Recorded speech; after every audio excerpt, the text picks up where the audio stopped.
भौतिकी विषय का संपूर्ण वस्तुनिष्ठ प्रश्न का रिवीजन करेंगे। परीक्षा में अब कुछ दिन बचे हैं और ऐसे में रिवीजन करना बहुत जरूरी होता है। आप लोग जल्दी से जुड़ जाइए, लिंक को शेयर कर दीजिए ताकि अधिक से अधिक बच्चे जुड़ सकें। जो लोग चैनल को सब्सक्राइब नहीं किए हैं, चैनल को सब्सक्राइब करें और वीडियो के अंत तक अगर वीडियो अच्छा लगे, क्लास अगर अच्छा लगे तो एक लाइक जरूर कर दीजिएगा। तो जल्दी से सब लोग जुड़ जाइए। क्लास बिना कुछ देर किए हुए प्रारंभ करेंगे।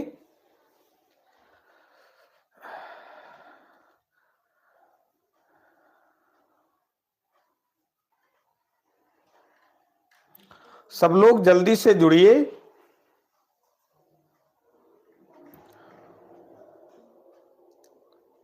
आज का क्लास बहुत ही महत्वपूर्ण है। ऐसे में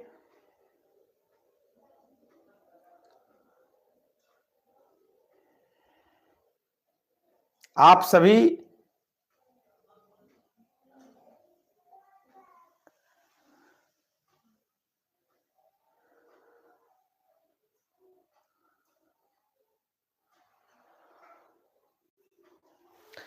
जल्द से जल्द जुड़ें।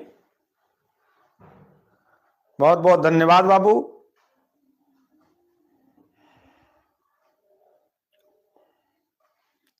तो आइए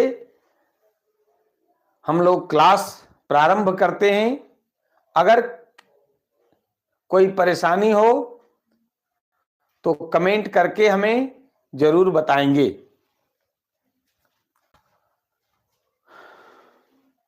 तो आज का पहला जो प्रश्न है कि समतल दर्पण द्वारा बना प्रतिबिंब होता है। समतल दर्पण के द्वारा जो प्रतिबिंब बनता है वो वास्तविक काल्पनिक दोनों, यानी वास्तविक और काल्पनिक दोनों, इनमें से कोई नहीं। समतल दर्पण के द्वारा जो प्रतिबिंब बनता है वो काल्पनिक प्रतिबिंब बनता है, आभासी प्रतिबिंब बनता है और वस्तु की अपेक्षा हमेशा सीधा होता है।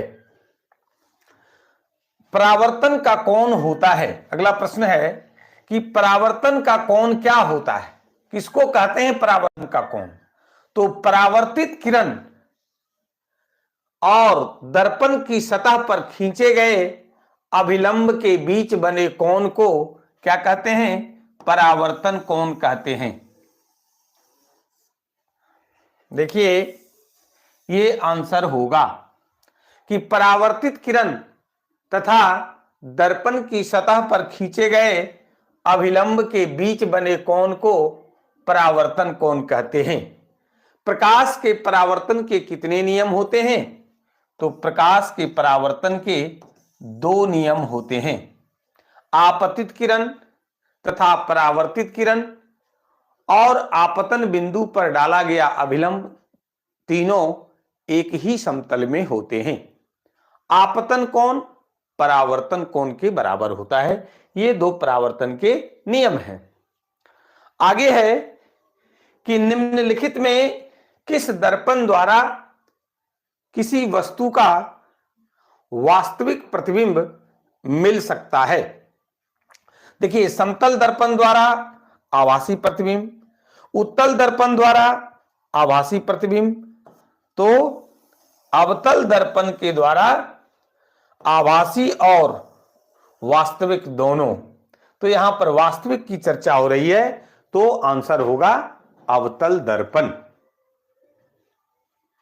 चलिए, आप लोग भी अगर जो आंसर जान रहे होंगे, आप लोग निश्चित रूप से सब लोग आंसर करिए। जुड़ने के लिए बहुत बहुत धन्यवाद। आपका परीक्षा है और ऐसे समय में रिवीजन करना, रिवीजन करने से क्या होगा कि आपका आत्मबल बढ़ेगा। आप जो याद किए हैं और यहां पर जो फिर से रिवीजन होगा, क्योंकि आप पढ़े 6 महीना साल भर पहले आप पढ़े हैं और वो चीज परीक्षा के कुछ दिन बचा हुआ है और ऐसे समय में अगर आपका रिवीजन होता है तो आपका आत्मबल मजबूत होगा, आपके अंदर से आप मजबूत होंगे कि हम जो जान रहे हैं सही जान रहे हैं, और फिर से एक बार चर्चा कर रहे हैं कि ये आंसर है तो क्यों है, नहीं है तो क्यों नहीं है। आइए देखते हैं कि निम्नलिखित में किस दर्पण द्वारा किसी वस्तु का आभासी प्रतिबिंब प्राप्त किया जा सकता है। आभासी प्रतिबिंब जो है वो समतल दर्पण के द्वारा भी प्राप्त होता है, अवतल दर्पण के द्वारा प्राप्त होता है और उत्तल दर्पण के द्वारा भी प्राप्त होता है। कहने का मतलब हुआ कि उपर्युक्त तीनों प्रकार के दर्पणों द्वारा हम किसी वस्तु का आभासी प्रतिबिंब प्राप्त कर सकते हैं। अब है कि वस्तु से छोटा और आभासी प्रतिबिंब इनमें से किस दर्पण से प्राप्त होता है। तो वस्तु से छोटा तो वस्तु के बराबर आपका अवतल दर्पण से है, अवतल दर्पण में बड़ा प्राप्त होता है, जबकि उत्तल दर्पण से क्या होता है ना, उत्तल दर्पण से क्या होता है कि छोटा और आभासी प्राप्त होता है वस्तु का प्रतिबिंब। आगे है कि निम्नलिखित में किसके द्वारा एक बिंदु स्रोत से समांतर किरण पुंज मिल सकता है। तो वो है अवतल दर्पण। अवतल दर्पण के द्वारा क्या होता है कि समांतर किरण पुंज को वो एक जगह क्या करता है, फोकसित करने का काम करता है। कहां पर स्थित होने से वस्तु का प्रतिबिंब अवतल दर्पण के फोकस पर बनता है। जब वस्तु अनंत पर होता है तो उसका प्रतिबिंब कहां बनता है, अनंत ये फोकस पर बनता है, और जब वस्तु फोकस पर होता है तो उसका प्रतिबिंब अनंत पर बनता है। चलिए आते हैं कि अवतल दर्पण की फोकस दूरी उसकी वक्रता त्रिज्या की क्या होती है, आधी होती है। सूत्र पढ़े हैं F बराबर R/2, है ना। यानी आंसर होगा ख नंबर कि अवतल दर्पण की फोकस दूरी उसकी वक्रता त्रिज्या की क्या होती है, आधी होती है। एक अवतल दर्पण में वस्तु की स्थिति फोकस और ध्रुव के बीच है तो प्राप्त प्रतिबिंब क्या होगा, आभासी होगा और बड़ा होगा। आभासी या काल्पनिक होगा और बड़ा होगा। देखिए ये सब प्रश्न को देखने के लिए आप फिजिक्स का भौतिकी का पहला चैप्टर का जो वीडियो है उस वीडियो को भी देखिए कि किस प्रकार से अवतल दर्पण के सामने विभिन्न दूरियों पर रखी वस्तुओं का प्रतिबिंब किस प्रकार से बनता है, प्रतिबिंब की स्थिति क्या होता है, स्पष्ट रूप से उसमें बताया गया है। आगे है कि किसी अवतल दर्पण द्वारा आभासी या काल्पनिक, सीधा और आवर्धित यानी बड़ा प्रतिबिंब तब बनता है जब वस्तु क्या होता है, बिंब की स्थिति क्या होती है, वक्रता केंद्र पर होती है, वक्रता केंद्र से परे होती है, फोकस और वक्रता केंद्र के बीच होती है, दर्पण के ध्रुव और उसके फोकस के बीच होता है। ये 10 नंबर का ही प्रश्न ये भी है, एक तरह से उसको उल्टा करके पूछ दिया है। 10 में क्या है कि एक अवतल दर्पण में वस्तु की स्थिति फोकस और ध्रुव के बीच होती है, तब क्या प्रतिबिंब बनता है, आभासी और बड़ा। अब यहां कह रहा है कि आभासी, सीधा और आवर्धित यानी बड़ा प्रतिबिंब कब बनेगा, जब क्या होगा, वस्तु दर्पण के ध्रुव P और उसके फोकस F के बीच स्थित होगा। चलिए आगे है कि मोटर गाड़ी के चालक के सामने लगा दर्पण कौन सा दर्पण होता है, उत्तल दर्पण होता है। उत्तल दर्पण के द्वारा क्या होता है कि पीछे का विस्तृत क्षेत्र इसमें दिख जाता है, जिससे क्या होता है, जिससे क्या होता है, गाड़ी चलाने में सहूलियत होता है। पीछे का कि गाड़ी आ रही है, क्या हो रही है, साइड मिरर जिसको बोलते हैं, उसमें उत्तल दर्पण का उपयोग होता है। क्योंकि उत्तल दर्पण में यह गुण होता है कि छोटे से दर्पण में पीछे का विस्तृत क्षेत्र दिख जाता है और सीधा दिखता है। आगे है कि जो भी आंसर आप लोग जान रहे हैं बहुत अच्छा है बाबू, कमेंट करते जाइए, बताते जाइए, है ना। चलिए बहुत बहुत धन्यवाद, इसी तरह से जवाब देते जाइए। उत्तल दर्पण द्वारा बना प्रतिबिंब होता है, क्या होता है, काल्पनिक और सीधा होता है। क्या होता है, काल्पनिक और सीधा होता है। उत्तल दर्पण द्वारा बना प्रतिबिंब क्या होता है, हमेशा सीधा होता है। दाढ़ी बनाने में किस प्रकार के दर्पण का उपयोग होता है, हजामती दर्पण किसको कहते हैं, अवतल दर्पण को कहते हैं। आगे है कि एक दर्पण से किसी भी दूरी पर रखी एक वस्तु का सीधा प्रतिबिंब ही प्राप्त होता है, वह दर्पण कौन कौन सा हो सकता है, वह समतल और उत्तल दोनों हो सकता है। समतल और उत्तल दोनों हो सकता है। चलिए, यहां तक कोई परेशानी है तो आप हमें कमेंट करके बताएं।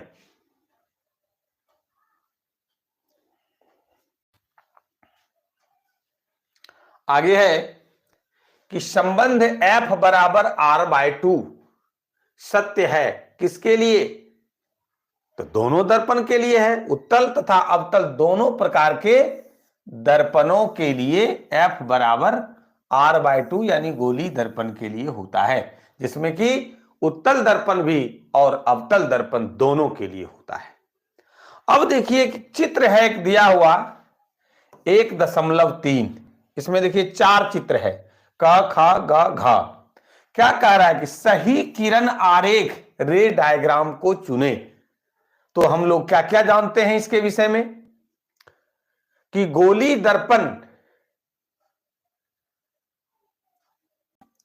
दर्पण के मुख्य अक्ष के, हम इस पर बात कर रहे हैं कि समांतर जो प्रकाश की किरणें आती है वो परावर्तन के बाद फोकस से होकर गुजरती है, लेकिन यहां क्या होगा, इधर से होगा, इसे ये नहीं है, ये भी गलत है। अब इसमें देखिए कि ये गौ नंबर में कि मुख्य अक्ष के समांतर प्रकाश की किरणें आ रही है, तो परावर्तन के बाद वह क्या होगा, फोकस से होकर गुजरना चाहिए था, तो ये भी आपका गलत है ना।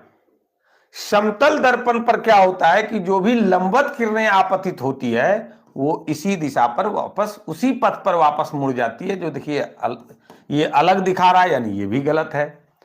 अब इसमें चौथा नंबर में देखिए क्या दिखा रहा है कि गोली दर्पण के वक्रता केंद्र से होकर जाने वाली प्रकाश की किरणें परावर्तन, दर्पण से परावर्तन के बाद उसी पथ पर वापस लौट आती है, यानी कि यही आपका घ नंबर क्या होगा, सही है। ये आंसर आपका सही है। आगे बढ़ते हैं कि एक गोली दर्पण द्वारा बने प्रतिबिंब का जो आवर्धन होता है, मैग्निफिकेशन होता है, अगर वह ऋणात्मक है तो इसका अर्थ क्या होता है कि प्रतिबिंब उल्टा बन रहा है। कैसा प्रतिबिंब बन रहा है, तो उल्टा बन रहा है। क्या इसका आंसर होगा, प्रतिबिंब उल्टा बन रहा है। कैसा बन रहा है, उल्टा बन रहा है, ये आंसर होगा। चलिए आगे बढ़ते हैं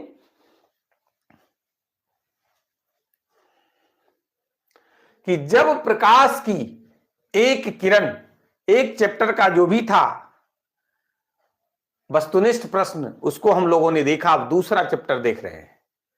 प्रकाश का अपवर्तन, प्रकाश का परावर्तन हो गया। तो जब प्रकाश की एक किरण एक माध्यम से दूसरे माध्यम में जाती है तो अपने पूर्व पथ से क्या होती है, विचलित हो जाती है ना। इस तरह से अगर ये कांच है और इधर हवा है, अगर इधर से आ रही है प्रकाश की किरणें, जाना था इधर, चली आई वो इधर, यानी अपने वास्तविक पथ से वो क्या होती है, मुड़ जाती है। इसको कहते हैं प्रकाश का अपवर्तन कहते हैं। क्या कहते हैं, प्रकाश का अपवर्तन कहते हैं। प्रकाश के अपवर्तन के कितने नियम हैं, तो प्रकाश के परावर्तन के भी 2 नियम और अपवर्तन के भी 2 नियम होते हैं। प्रकाश की एक किरण जब विरल माध्यम से सघन माध्यम में जाती है तब क्या होता है, प्रकाश की किरणें अभिलंब की ओर मुड़ जाती है। यहीं देखिए ना, ये अभिलंब है ना, तो अभिलंब जाना चाहिए था इसको इस दिशा में, लेकिन वह अभिलंब की ओर मुड़ रही है। आगे है कि जब प्रकाश की एक किरण 2 माध्यमों को अलग करने वाली सतह पर अगर लंबवत पड़ती है तो वह क्या होता है, अभिलंब से दूर मुड़ जाती है, बिना मुड़े सीधे निकल जाती है, अभिलंब की ओर मुड़ती है, 7 रंगों में टूट जाती है, वह बिना मुड़े सीधी निकल जाती है ना। जब प्रकाश की एक किरण 2 माध्यमों को अलग करने वाली सतह पर लंबवत पड़ती है तो वह क्या होता है, बिना मुड़े सीधी निकल जाती है। आगे है कि पानी से भरी बाल्टी की गहराई कम मालूम पड़ने का क्या कारण होता है। प्रकाश का परावर्तन, प्रकाश का अपवर्तन, प्रकाश का वर्ण विक्षेपन, इनमें से कोई नहीं। क्या होता है, प्रकाश का अपवर्तन के कारण पानी से भरी बाल्टी की गहराई कम मालूम पड़ती है। आगे है कि जब प्रकाश एक माध्यम से दूसरे माध्यम में जाता है तब अपवर्तन होता है। कैसे, क्यों होता है, तो प्रकाश की चाल विभिन्न माध्यमों में अलग अलग होती है ना।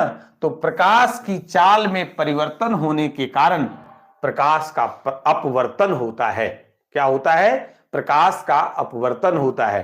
प्रकाश की चाल में परिवर्तन होने के कारण जब प्रकाश एक माध्यम से दूसरे माध्यम में जाता है तब उसका अपवर्तन होता है।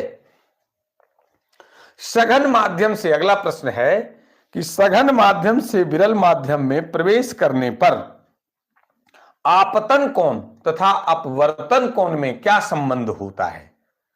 तो जब सघन माध्यम से विरल माध्यम में प्रवेश करने पर प्रकाश की किरणें अभिलंब से दूर हट जाती है और ऐसे स्थिति में क्या होता है कि अपवर्तन कोण जो है वो बड़ा हो जाता है। क्या होता है, अपवर्तन कोण बड़ा हो जाता है। किससे, आपतन कोण से अपवर्तन कोण बड़ा हो जाता है। जब प्रकाश की किरण हवा से कांच के प्रिज्म की अपवर्तक सतह से होकर प्रवेश करती हुई दूसरे अपवर्तक सतह से होकर बाहर निकलती है तब वह क्या होता है, प्रिज्म के आधार की ओर मुड़ जाती है। क्या होता है, तो प्रिज्म के आधार की ओर वह मुड़ जाती है। चलिए आप लोग जवाब देते जाइए। बहुत अच्छा है बाबू। कि जब प्रकाश की किरण हवा से कांच के प्रिज्म के अपवर्तक सतह से होकर प्रवेश करती हुई दूसरे अपवर्तक सतह से होकर बाहर निकलती है तब वह क्या होता है, प्रिज्म के आधार की ओर मुड़ जाती है।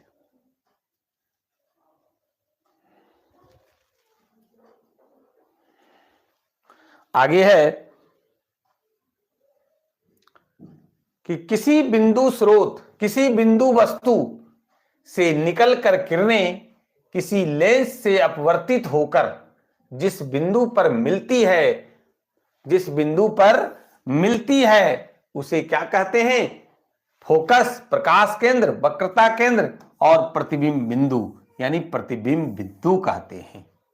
किसी बिंदु वस्तु से निकलकर किरणें किसी लेंस से अपवर्तित होकर जिस बिंदु पर मिलती है उसे प्रतिबिंब बिंदु कहते हैं। निम्नलिखित में किसका उपयोग लेंस बनाने के लिए नहीं किया जा सकता है? तो मिट्टी है जिसका उपयोग लेंस बनाने के लिए नहीं किया जा सकता है। अगला है कि निम्नलिखित में से कौन किसी वस्तु का वास्तविक प्रतिबिंब बना सकता है? तो वास्तविक प्रतिबिंब कौन बनाएगा? कांच की समतल पट्टी, अवतल लेंस, उत्तल लेंस। उत्तल लेंस ही है जो किसी वस्तु का वास्तविक प्रतिबिंब बना सकता है। किसी माध्यम के अपवर्तनांक का मान क्या होता है? साइन आई बटे साइन आर।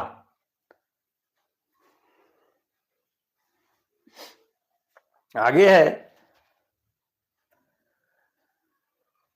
कि प्रकाश एक माध्यम से जिसका अपवर्तनांक n1 है, दूसरे माध्यम में जिसका अपवर्तनांक n2 है, यदि आपतन कोण I अपवर्तन कोण R हो तो साइन आई बटे साइन R बराबर होता है किसका? n2 बटे n1 का। आगे है कि किसी द्रव में रखे हुए कांच के आयताकार स्लैब से होकर किरणों के पथ, ये जो चित्र दिया हुआ है 2.40 में दिखाए गए हैं, कांच का अगर अपवर्तनांक 1.5 है तो द्रव का भी अपवर्तनांक क्या होगा? 1.5 ही होगा। आगे है कि सरल सूक्ष्मदर्शी में, बड़ा ही इंपॉर्टेंट प्रश्न है, लगभग ये प्रश्न परीक्षा में आ ही जाता है कि सरल सूक्ष्मदर्शी में किसका उपयोग होता है? सरल सूक्ष्मदर्शी में एक ही लेंस होता है जो उत्तल लेंस का उपयोग किया जाता है। सरल सूक्ष्मदर्शी में उत्तल लेंस का उपयोग होता है। सरल सूक्ष्मदर्शी में किसका उपयोग होता है? उत्तल लेंस का उपयोग होता है। बहुत ही इंपॉर्टेंट प्रश्न है। उत्तल लेंस क्या होता है?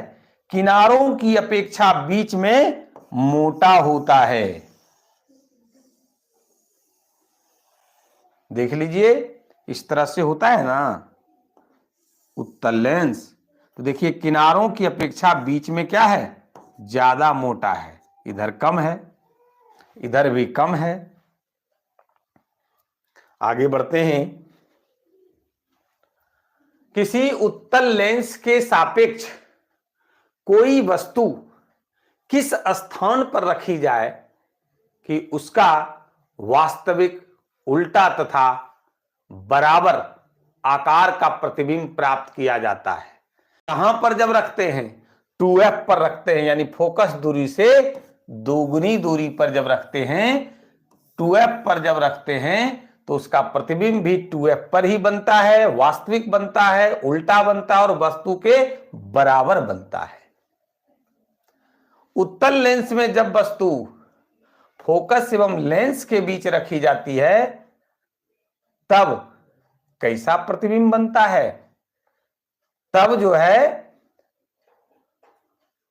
काल्पनिक और सीधा प्रतिबिंब बनता है। कैसा प्रतिबिंब बनता है?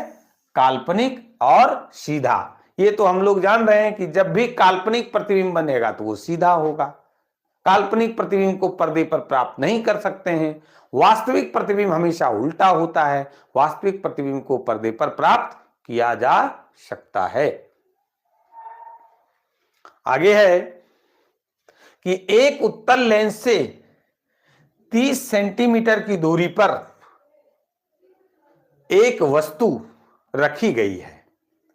लेंस से उतनी ही दूरी पर वास्तविक प्रतिबिंब बनता है, तो लेंस की फोकस दूरी ज्ञात करें, है ना। तो ये एक न्यूमेरिकल है अब देखिए कि उत्तल लेंस में क्या होता है, इसको बना करके देखना होगा कि उत्तल लेंस की जो वस्तु दूरी है, तो वस्तु दूरी क्या होता है, u, यानी -30 सेंटीमीटर है। फिर देखिए प्रतिबिंब दूरी यानी v, ये 30 सेंटीमीटर है। और फोकस दूरी आपसे पूछता है ना, तो लेंस सूत्र क्या होता है, हम लोग सीखने का प्रयास करते हैं कि लेंस सूत्र क्या होता है। लेंस सूत्र होता है 1/v - 1/u बराबर 1/f होता है ना।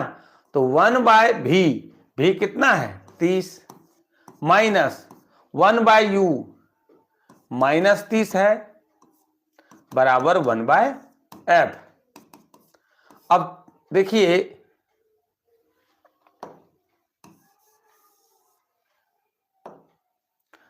इसको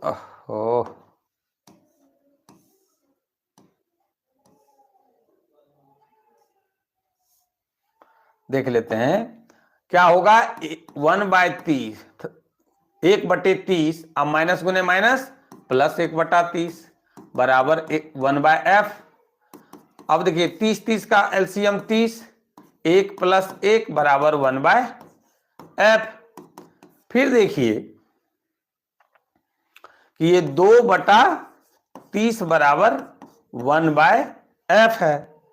यहां पर क्या होगा, ये 15 आ जाएगा, यानी 1/15 = 1/f, यानी f बराबर क्या होगा 15 सेंटीमीटर, है ना।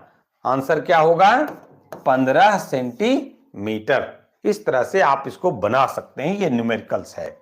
और न्यूमेरिकल के लिए भी वीडियो डाला हुआ है, वहां भी आप इस तरह से बना करके बताया हुआ है, वहां से भी आप देख सकते हैं। आगे है कि एक अवतल लेंस की फोकस दूरी है 20 सेंटीमीटर, इसकी क्षमता क्या होगी। देखिए अवतल लेंस की फोकस दूरी है कितना 20 सेंटीमीटर, तो अवतल लेंस की फोकस दूरी ऋणात्मक होती है -20 सेंटीमीटर। अब इसको मीटर में बदलिए तो -20/100 इतना मीटर हो गया, कट जाएगा, यानी कि -1/5 मीटर होगा। इसको अगर आप बदलते हैं तब क्या हो जाएगा -0.2 मीटर। अब है कि लेंस की क्षमता P बराबर 1/f होता है ना। तो 1/-0.2 ये D हो जाएगा सीधा। अब आएगा, इसको हटाइएगा 10, ये क्या होगा 5, यानी -5D ये आंसर होगा, यानी -5 डायोप्टर। बना करके आप देखेंगे। यदि वस्तु उत्तल लेंस के फोकस तथा फोकस दूरी की दूनी दूरी के बीच अगर स्थित हो तो उसका प्रतिबिंब क्या होगा, उसका प्रतिबिंब क्या होगा,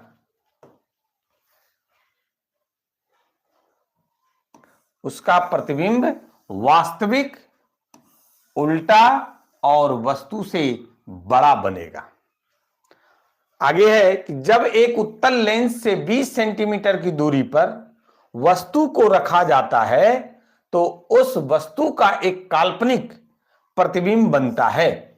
तो लेंस की फोकस दूरी होनी चाहिए, लेंस की फोकस दूरी वस्तु दूरी से अधिक यानी 20 सेंटीमीटर से अधिक होनी चाहिए। आगे है कि किस लेंस द्वारा केवल काल्पनिक यानी आभासी प्रतिबिंब बनता है, तो वो होगा सिर्फ और सिर्फ उत्तल लेंस के द्वारा काल्पनिक या आभासी प्रतिबिंब बनता है ना। उत्तल लेंस के द्वारा वास्तविक प्रतिबिंब नहीं बनता है। आगे देखते हैं कि एक लेंस की क्षमता 5 डायोप्टर है तो यह होगा, देखिए लेंस की क्षमता यानी P बराबर होता है 1/f। P है 5D बराबर 1/f। अब देखिए क्रॉस मल्टीप्लीकेशन करेंगे तो 5 इंटू f बराबर 1, यानी f बराबर 1/5। आप गुना इसको सेंटीमीटर से कर दीजिए, सेंटीमीटर में बदलने के लिए, कारण ये मीटर में था, तो कितना होगा 20 सेंटीमीटर होगा। तो प्लस 5D है तो उत्तल लेंस का जो फोकस दूरी होता है वो प्लस होता है, यानी 20 सेंटीमीटर फोकस दूरी का उत्तल लेंस होगा। अब है कि किसी उत्तल लेंस की फोकस दूरी 25 सेंटीमीटर है तो उसकी क्षमता क्या होगी। सबसे पहले 25 सेंटीमीटर को बदल दीजिए किसमें, मीटर में, यानी कि कितना हो गया 1/4 मीटर, यानी 0.25 मीटर। हाँ, इससे भी डायरेक्ट भी हम लोग 2 जीरो था, 2 अंक के पहले दशमलव दे सकते थे। अब देखिए कि इसका क्या निकालना है P, तो P बराबर 1/f, कहने का मतलब 1/0.25 मीटर है ना। तो क्या होगा, इसको अगर हटाएंगे तो ये कट जाएगा 4 बार में, यानी +4D है। ये होगा आंसर। अब है एक गोली दर्पण, इसमें देखिए 25 नंबर पर हम बात कर रहे हैं कि जब भी फोकस दूरी दिया रहे और लेंस की क्षमता यानी पावर ऑफ लेंस P अगर ज्ञात करने कहता है तो हम लोग लेंस की क्षमता बराबर जानते हैं कि फोकस दूरी के व्युत्क्रम को क्या कहते हैं, लेंस की क्षमता, यानी P बराबर 1/f होता है। हमेशा फोकस दूरी सेंटीमीटर में अगर दिया रहे तो हम लोगों को क्या करना है, उसको मीटर में बदल लेना है। एक चीज ध्यान रखिएगा, उत्तल लेंस का फोकस दूरी धनात्मक होता है तो उसका फोकस, ये पावर ऑफ लेंस भी क्या होगा, प्लस में होगा। अवतल लेंस की फोकस दूरी ऋणात्मक होती है, उसका पावर ऑफ लेंस क्या होगा, माइनस में होगा, ऋणात्मक ये होगा, उसका धनात्मक होगा। अब है कि एक गोली दर्पण और एक पतले लेंस में से प्रत्येक की फोकस दूरी +25 सेंटीमीटर है तो क्या होगा, तब दोनों ही उत्तल होगा। दर्पण उत्तल परंतु लेंस अवतल, दोनों ही अवतल होगा। देखिए जब भी ये फोकस दूरी अगर +25 है तो लेंस तो उत्तल होगा, है ना, और दर्पण क्या होगा, दर्पण उत्तल लेंस अवतल, दोनों ही उत्तल होगा। ठीक है, आगे बढ़ते हैं। आप लोग कमेंट करते जाइए।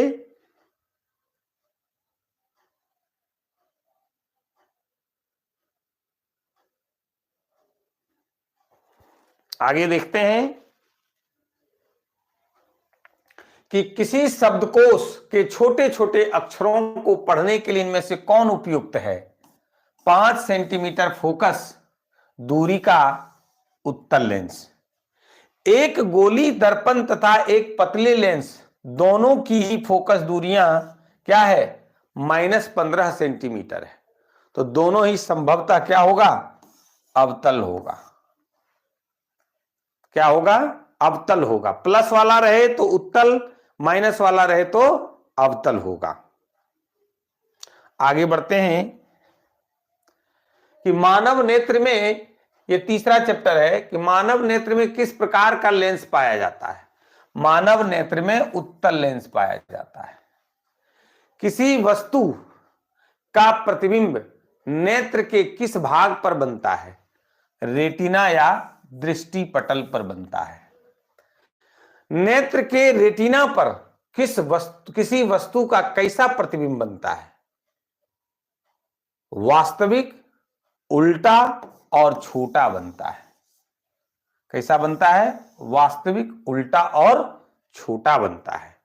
सामान्य दृष्टि वाले युवा के लिए स्पष्ट दृष्टि की न्यूनतम दूरी, list distance of distinct vision कितना होता है, 25 सेंटीमीटर होता है। आगे बढ़ते हैं कि सामान्य नेत्र अधिकतम कितनी दूरी तक वस्तुओं को साफ साफ देख सकता है, अनंत तक। एक स्वस्थ आंख के लिए दूर बिंदु क्या होता है, अनंत होता है। आंख अपने लेंस की फोकस दूरी को बदलकर दूर या निकट की वस्तु को साफ साफ देख सकता है। आंख के इस गुण को क्या कहते हैं, एकोमोडेशन पावर, समंजन क्षमता कहते हैं। विभिन्न दूरियों पर की वस्तुओं के प्रतिबिंब को फोकस के लिए आंख के लेंस की फोकस दूरी किसके द्वारा परिवर्तित होती है, तो आंसर होगा सिलियरी या पक्षमाभी पेशियां, है ना, सिलियरी मसल्स के द्वारा।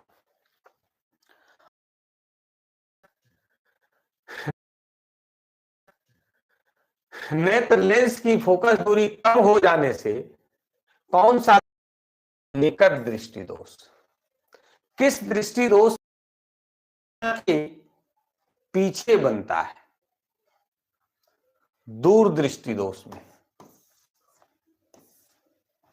निकट दृष्टि दोष का उपचार किस प्रकार के लेंस से किया जाता है, निकट दृष्टि दोष का उपचार अवतल लेंस यानी अपसारी लेंस से किया जाता है। किस दृष्टि दोष को दूर करने के लिए उत्तल लेंस का उपयोग किया जाता है, तो दूर दृष्टि दोष या दीर्घ दृष्टि दोष। आगे है कि जो नेत्र निकट स्थित वस्तु को स्पष्ट रूप से नहीं देख सकता, उस नेत्र में दूर दृष्टि दोष होता है। दूर दृष्टि दोष वाली आंख साफ साफ देख सकता है दूर की वस्तुओं को। दूर दृष्टि दोष का उपचार किस प्रकार के लेंस से किया जाता है, तो अभिसारी या उत्तल लेंस। आगे है कि स्पेक्ट्रम प्राप्त करने के लिए किसका उपयोग होता है, प्रिज्म का उपयोग होता है। प्रिज्म से होकर गुजरने के बाद श्वेत प्रकाश विभिन्न वर्णों में विभक्त होता है ना। इस घटना को कहते हैं वर्ण विक्षेपण। एक प्रिज्म कितनी सतहों से घिरा होता है, 5 सतहों से घिरा होता है। श्वेत प्रकाश जब एक प्रिज्म से होकर गुजरता है तो जो वर्ण सबसे कम विचलित होता है वह लाल रंग है। प्रकाश के किस वर्ण के लिए तरंगदैर्घ्य अधिकतम होता है, तो लाल। सबसे कम बैगनी का, सबसे कम विचलित होता है लाल, सबसे अधिक विचलित होता है बैगनी। श्वेत प्रकाश की किरण जब किसी प्रिज्म से होकर गुजरती है तब जो वर्ण सबसे अधिक विचलित होती है बैगनी, सबसे कम लाल। आगे है एकांक धनावेश को दो बिंदुओं के बीच स्थानांतरित करने में जो कार्य करना पड़ता है वह निम्नलिखित में से किसका मापक है, विभवांतर का मापक है। जब किसी तार में विद्युत धारा प्रवाहित होती है तब गतिशील कण क्या होता है? इलेक्ट्रॉन होता है, फ्लो ऑफ इलेक्ट्रॉन। प्रत्येक इलेक्ट्रॉन पर ऋणात्मक आवेश रहता है। कितना? तो 1.6 गुने 10⁻⁻19 कूलम ये होगा, ये होगा। आगे बढ़ते हैं। 1.6 इंटू 10⁻⁻19 कूलम जो है वो इलेक्ट्रॉन पर ऋण आवेश होता है। आगे है कि विद्युत धारा की प्रबलता का एसआई मात्रक क्या होता है? तो धारा की प्रबलता का एसआई मात्रक होता है एम्पियर। प्रतिरोध का एसआई मात्रक होता है ओम। जूल प्रति कूलम बराबर होता है किसका? वोल्ट का। विद्युत वाहक बल का एसआई मात्रक होता है, विद्युत वाहक बल का एसआई मात्रक होता है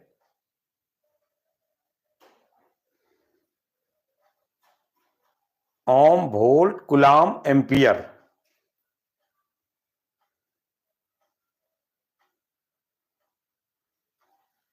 ये होगा ओम। आगे बढ़ते हैं। विभवांतर का एसआई मात्रक वोल्ट। विभवांतर मापने के लिए निम्नलिखित में से किस युक्ति का उपयोग किया जाता है? Volt meter. एमीटर को विद्युत परिपथ में कैसे जोड़ा जाता है? एमीटर को श्रेणी क्रम में जोड़ा जाता है, वोल्ट मीटर को समांतर क्रम में। विद्युत परिपथ में विद्युत धारा की माप किससे की जाती है? एमीटर से। किससे की जाती है? एमीटर से। आगे है कि निम्नलिखित में से किसमें धन या ऋण का चिन्ह अंकित नहीं होता है? बैटरी में होता है, वोल्ट मीटर में होता है, मीटर में होता है, प्रतिरोधक में नहीं होता है। किसी कुंडली का प्रतिरोध ज्ञात करने के लिए सूत्र है R बराबर V/I। क्या होता है? R बराबर V/I। चलिए, बहुत अच्छा है बाबू, बहुत बहुत धन्यवाद जुड़ने के लिए। देखते जाइए, आप लोग भी कमेंट करते जाइए, है ना। बैटरी से किस प्रकार की धारा प्राप्त होती है? बैटरी से दिष्ट धारा प्राप्त होती है। विद्युत धारा उत्पन्न करने की युक्ति को क्या कहते हैं? जनित्र कहते हैं, जनरेटर कहते हैं। जनरेटर के द्वारा विद्युत धारा उत्पन्न की जाती है। आगे है कि विद्युत शक्ति का मात्रक क्या होता है? विद्युत शक्ति का मात्रक वाट होता है ना। आर प्रतिरोध के तार के किसी टुकड़े को 5 बराबर भागों में काटा जाता है, फिर इन टुकड़ों को पार्श्वक्रम में समांतर क्रम में संयोजित कर दिया जाता है। यदि संयोजन का समतुल्य प्रतिरोध आर डैश हो तो R/R डैश का अनुपात क्या होगा? 1/25 होगा। अब है कि निम्नलिखित में कौन सा व्यंजक विद्युत परिपथ में विद्युत शक्ति को निरूपित नहीं करता है? नहीं करने में देखिए, ये करता है VI, ये भी करता है, ये भी करता है, यानी IR² नहीं करता है। किसी निश्चित समय में किसी निश्चित प्रतिरोध वाले चालक में उत्पन्न ऊष्मा धारा के वर्ग के समानुपाती होती है। याद रखेंगे कि किसी निश्चित समय में किसी निश्चित प्रतिरोध वाले चालक में उत्पन्न ऊष्मा धारा के वर्ग के समानुपाती होती है। चलिए आगे बढ़ते हैं कि यदि किसी परिपथ के किन्हीं दो बिंदुओं के बीच विभवांतर भी हो और उसमें धारा I समय, धारा I और समय T तक प्रवाहित होती है, तो कार्य उसका जो होगा वो होगा VIT। क्या होगा कार्य? VIT।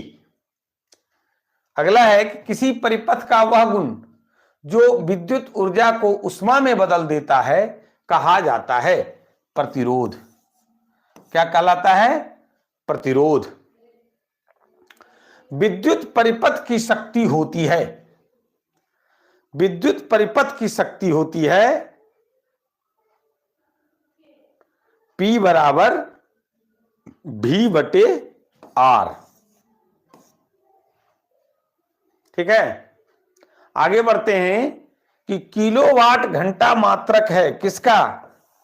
विद्युत ऊर्जा का। किसका है? विद्युत ऊर्जा का है। आगे आप लोग भी कमेंट करते जाइए। चलिए आगे देखते हैं कि निम्नलिखित में कौन सा मात्रक वाट के बराबर है? जूल पर सेकेंड। विद्युत हीटर में तार की कुंडली के लिए जिस तत्व का व्यवहार किया जाता है वह क्या है?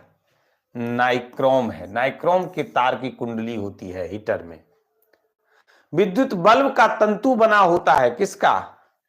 टंगस्टन का। टंगस्टन निम्न में से किस ताप पर पिघलता है? लगभग 3400 डिग्री सेल्सियस यानी 3500। ये आंसर होगा। आगे है कि किसी बल्ब से 1 मिनट में 120 कूलाम आवेश प्रवाहित होता है तो विद्युत धारा का मान क्या होगा? देखिए हिंट भी दिया हुआ है कि I बराबर होता है Q/T। Q हो गया 120 कूलाम और T सेकेंड, ये समय है 1 मिनट यानी 60 सेकेंड। इसको दोनों को कैंसिल करा दीजिए तो 2 एम्पियर होगा आंसर। क्या होगा आंसर? 2 एम्पियर गौ नंबर है ना।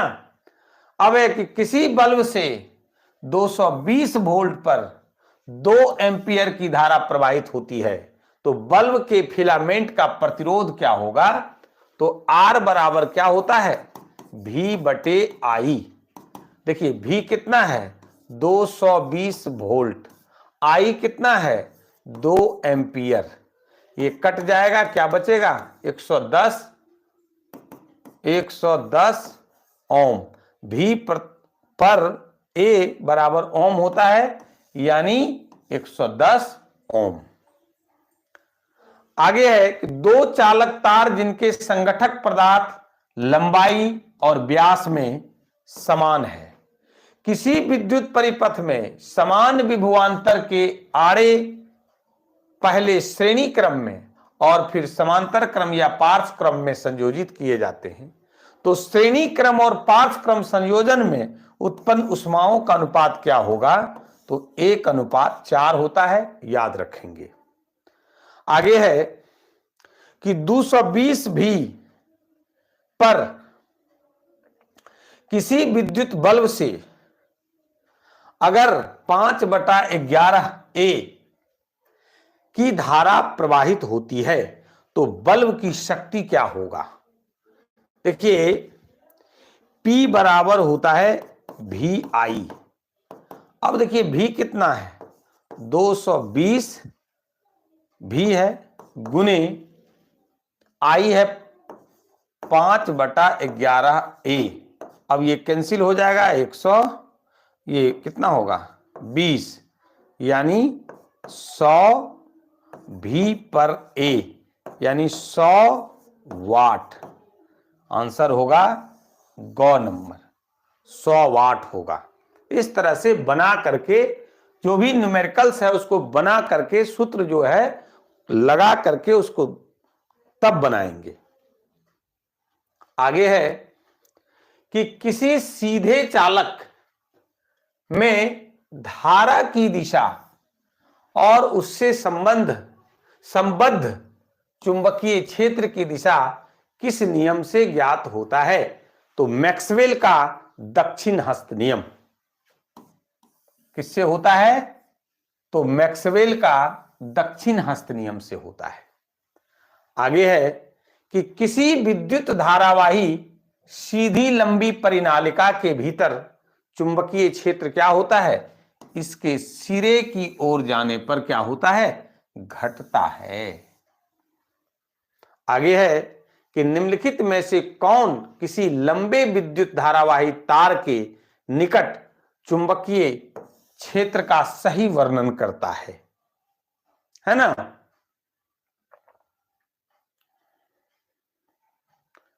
ये चुंबकीय क्षेत्र की संकेंद्री क्षेत्र रेखाओं का केंद्र तार होता है। चुंबकीय क्षेत्र की संकेंद्री क्षेत्र रेखाओं का केंद्र क्या होता है, तार होता है। चुंबक बनाने के लिए प्रायः किस पदार्थ के छड़ का व्यवहार किया जाता है, तो नरम लोहा का इस्तेमाल किया जाता है ना, चुंबक बनाने के लिए। फ्लेमिंग के वाम हस्त नियम, फ्लेमिंग के वाम हस्त नियम में अंगूठा, वाम हस्त नियम ये, मैक्सवेल का दक्षिण हस्त नियम ये, उसमें देख लीजिए, ये हुआ फ्लेमिंग का दक्षिण हस्त नियम और ये हुआ ये मैक्सवेल का दक्षिण हस्त नियम। तो इसमें अंगूठा जो है, वाम हस्त नियम, ये अंगूठा जो है किसको दिखाता है, बल को। किसी प्रोटॉन का निम्नलिखित में से कौन सा गुण किसी चुंबकीय क्षेत्र में मुक्त गति करते समय परिवर्तित होता है, तो ये होगा वेग और संवेग दोनों होगा। विद्युत चुंबकीय प्रेरण की खोज किसने की थी, विद्युत चुंबकीय प्रेरण की खोज एम्पियर, फैराडे, फ्लेमिंग, फैराडे ने किया था। पश्चिम की ओर प्रक्षेपित कोई धनावेशित कण, अल्फा कण, किसी चुंबकीय क्षेत्र द्वारा उत्तर की ओर विक्षेपित हो जाता है, तो चुंबकीय क्षेत्र की दिशा किधर होगा, चुंबकीय क्षेत्र की दिशा ऊपरी मुखी होगा। कैसा होगा, ऊपरी मुखी होगा।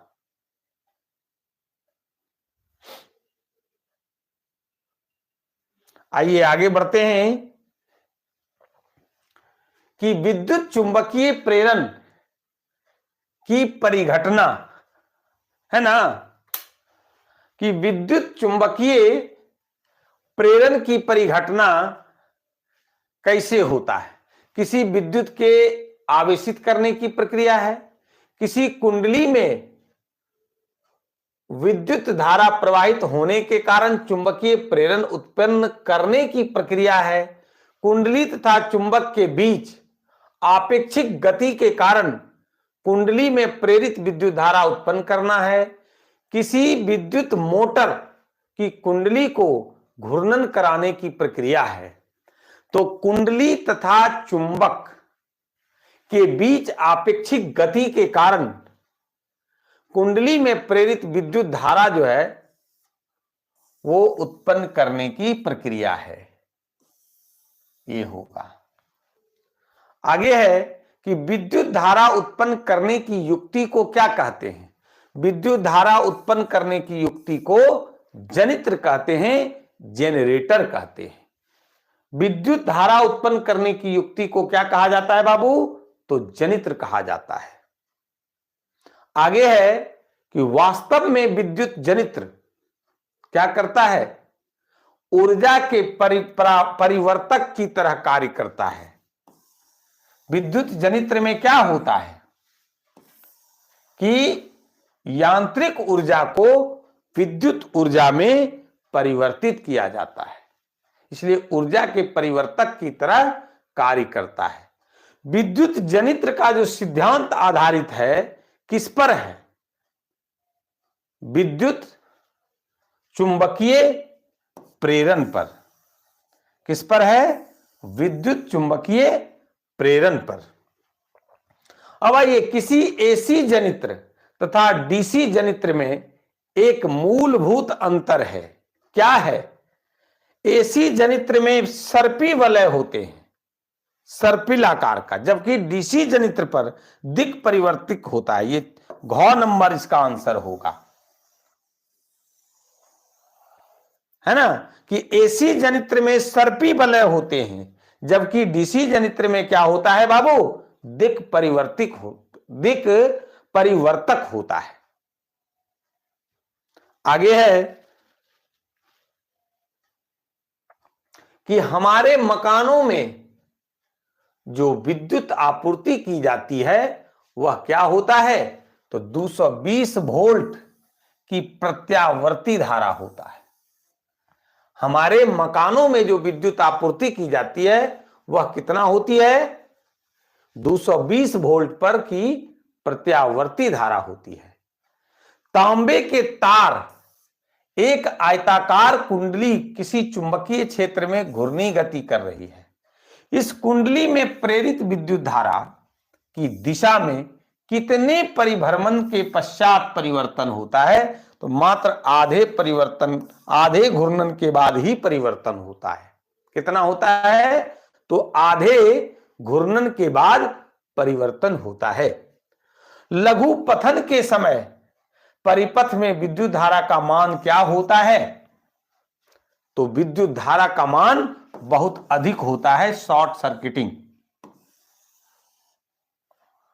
लघु पथन के समय परिपथ में विद्युत धारा का मान बहुत अधिक बढ़ जाता है। आगे है कि घरेलू उपयोग के लिए विद्युत की आपूर्ति होती है। ग नंबर 220 वोल्ट और 50 हर्ट्ज पर होती है। घरेलू उपयोग के लिए विद्युत आपूर्ति होती है 220 वोल्ट 50 हर्ट्ज पर होती है। घरेलू वायरिंग में 3 तार होता है। गर्म तार, इसके बाद है ठंडा तार जिसको उदासीन बोलते हैं, और तीसरा है भूतार, भूयोजित, अर्थिंग जिसको बोलते हैं। इन तारों के रंग होते हैं। तो जो गर्म तार है वो लाल होता है, जो ठंडा होता है उदासीन तार वो काला होता है, और जो भूतार होता है वो हरा होता है। यानी आंसर होगा ग नंबर, ये लाल, काला और हरा। चलिए आगे बढ़ते हैं। स्विच जो लगाया जाता है वो हमेशा गर्म तार में लगाया जाता है। किस में लगाया जाता है? गर्म तार में। याद रखिएगा, स्विच किस में लगाया जाता है? गर्म तार में। श्रेणी क्रम में जोड़ा जाता है। विद्युत फ्यूज दुर्घटना से रक्षा कर सकता है। किससे किससे? लघु पथन से और अति भारण से, शॉर्ट सर्किटिंग और ओवरलोडिंग, दोनों से, है ना। चलिए आगे है, विद्युत फ्यूज आधारित होता है धारा के उष्मीय प्रभाव पर, धारा के चुंबकीय प्रभाव पर, धारा के रासायनिक प्रभाव पर, धारा के विद्युत चुंबकीय प्रभाव पर, धारा के उष्मीय प्रभाव पर। जैसे उष्मा बढ़ता है वो गल करके टूट जाता है और अपने कहिए वो शहीद हो जाता है और उपकरण को बचा लेता है ना।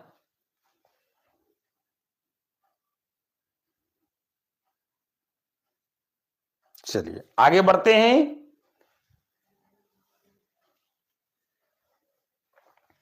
सौर जल उष्मक का उपयोग गर्म पानी पाने के लिए नहीं किया जा सकता है। कब नहीं किया जा सकता है? धूप वाले दिन में नहीं, गर्म दिन में नहीं, इसमें तो पाया जा सकता है तूफानी दिन में। बादल वाले दिन में जब क्या होगा? बादल वाला दिन में क्या होता है?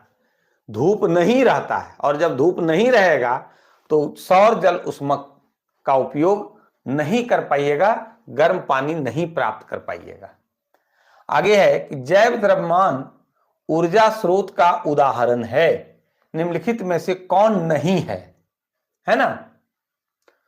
तो पेट्रोलियम, नाभिकीय ऊर्जा, गोबर गैस, कोयला आपका नहीं है। देखिएगा, ध्यान दीजिएगा, यहां नहीं शब्द है, तो पेट्रोलियम, गोबर गैस और कोयला होगा, नाभिकीय ऊर्जा नहीं होगा। जैव द्रव्यमान ऊर्जा स्रोत का उदाहरण निम्नलिखित में से कौन नहीं है? नाभिकीय ऊर्जा जैव द्रव्यमान ऊर्जा स्रोत नहीं है।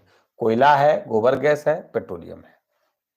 नाभिकीय ऊर्जा नहीं है, इसलिए यहां नहीं पूछा जा रहा है। ऊर्जा के अधिकांश स्रोत जिनका हम उपयोग करते हैं, संचित सौर ऊर्जा निरूपित करते हैं। निम्नलिखित में से कौन सौर ऊर्जा से अंत में नहीं प्राप्त किया जा सकता है? तो उसमें भी क्या होगा? भू ऊष्मीय ऊर्जा, जीव द्रव्यमान, पवन ऊर्जा, यानी नाभिकीय ऊर्जा नहीं प्राप्त किया जा सकता है सौर ऊर्जा से, है ना।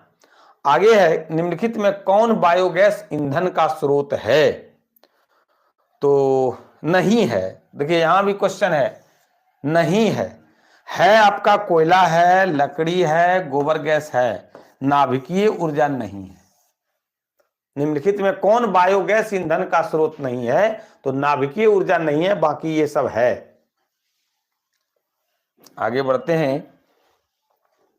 जीवाश्म ईंधन की ऊर्जा का वास्तविक स्रोत क्या है?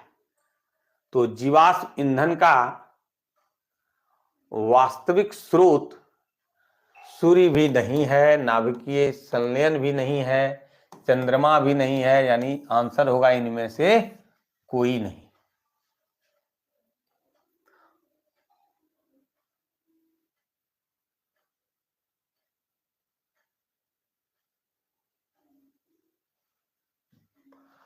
निम्नलिखित में कौन ऊर्जा का नवीकरणीय स्रोत है, यानी फिर से जो प्राप्त हो सकता है? ये नहीं होगा, ये भी नहीं होगा, ये प्राकृतिक गैस भी नहीं होगा, यानी लकड़ी नवीकरणीय स्रोत है ना। आगे है कि सौर पैनल बनाया जाता है अनेक सौर सेलों को संयोजित करके। अनेक सौर सेलों को संयोजित करके। पवन विद्युत जनित्र में पवन की चाल कम से कम कितनी होनी चाहिए? 15 किलोमीटर प्रति घंटा। पवन विद्युत जनित्र में पवन चक्की, जो पवन संयंत्र, पवन ऊर्जा संयंत्र जो स्थापित की जाती है, वैसे जगहों पर जहां पवन की चाल, वायु की गति 15 किलोमीटर प्रति घंटा कम से कम होनी चाहिए। आगे है कि बॉक्स प्रकार के सौर कुकर के उसके ऊपरी भाग जो होता है, उसमें कांच के ढक्कन देने का क्या कारण है ना। तो विकिरण द्वारा उष्मा हानि को कम करने के लिए, विकिरण द्वारा उष्मा हानि को रोकने के लिए, यानी कम करने के लिए किया जाता है। नाभिकीय ऊर्जा प्राप्त करने के लिए निम्नलिखित में कौन आवश्यक है? तो नाभिकीय ऊर्जा प्राप्त करने के लिए जो रेडियो एक्टिव एलिमेंट है, रेडियो सक्रिय एलिमेंट है, वो आवश्यक है, यानी इसका आंसर होगा यूरेनियम। ग्लोबल वार्मिंग के लिए निम्नांकित में कौन सी गैस उत्तरदायी है? वो है CO2, कार्बन डाइऑक्साइड। क्योंकि प्रदूषण हो रहा है और इसकी मात्रा जैसे बढ़ेगा, वो ग्लोबल वार्मिंग के लिए उत्तरदायी होगा। चलिए, तो इस प्रकार से हम लोगों ने संपूर्ण भौतिकी का संपूर्ण वस्तुनिष्ठ प्रश्नों को देखा। अगर आपको कहीं कोई परेशानी हो तो आप हमें कमेंट करके सूचित करेंगे। आज की क्लास में बस इतना ही। धन्यवाद।